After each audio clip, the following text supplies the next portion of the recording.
What's up, YouTube? Welcome back to my channel. Today I'm going to be talking about a couple of books that I recently read while I was taking a break from the fantasy genre. As many of you know, I've talked about it on here a ton of times.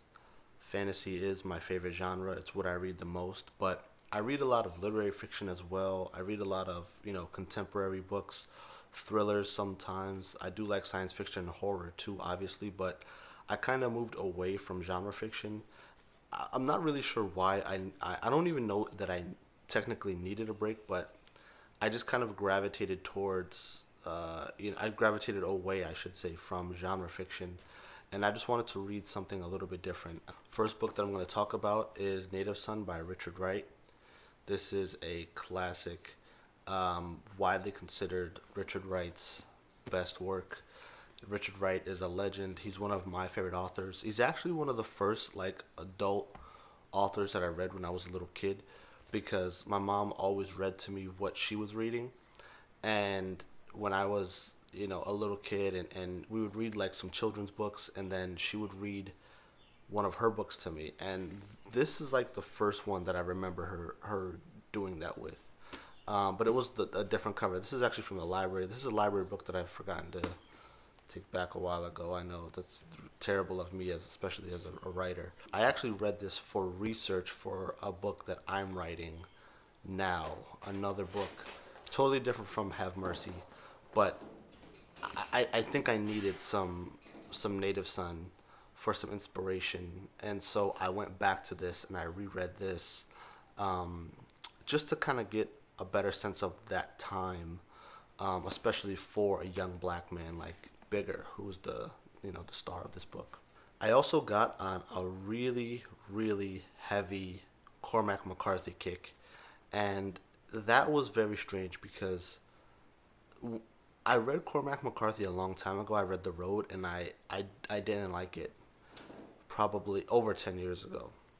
But I have an English professor who I meet with from time to time to, we have cigars, we drink bourbon, and we talk about books and writing, the projects we're working on, reminisce about school, etc.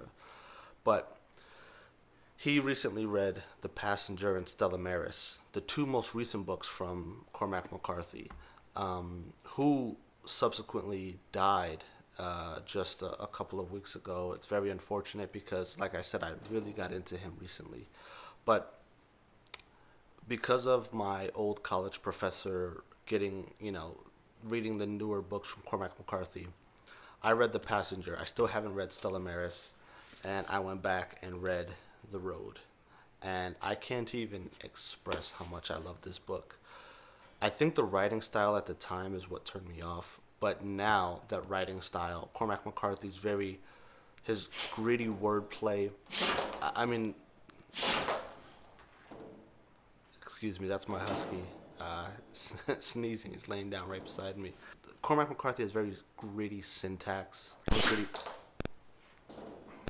He doesn't use much punctuation at all. He really challenges the reader to think and to piece together what he's saying, and to really kind of look at the realness and the rawness of what he's writing. And I really appreciate that. And it's something, it kind of inspired me because I do want to take a lot of chances with what I write. I took some chances with Have Mercy, but being it's my first book and I'm self-publishing it, I didn't take as many as I want to. And so with the combination of Native Son by Richard Wright and then reading The Passenger and The Road, it kind of opened up my mind to a couple of more rules that I can break, and a couple of more ways that I can be more creative, and just kind of play around with style and format, which is something that I've wanted to do for a while. The next book is a book that I read on Kindle called The Magdalene Mercies by Winifred Burton.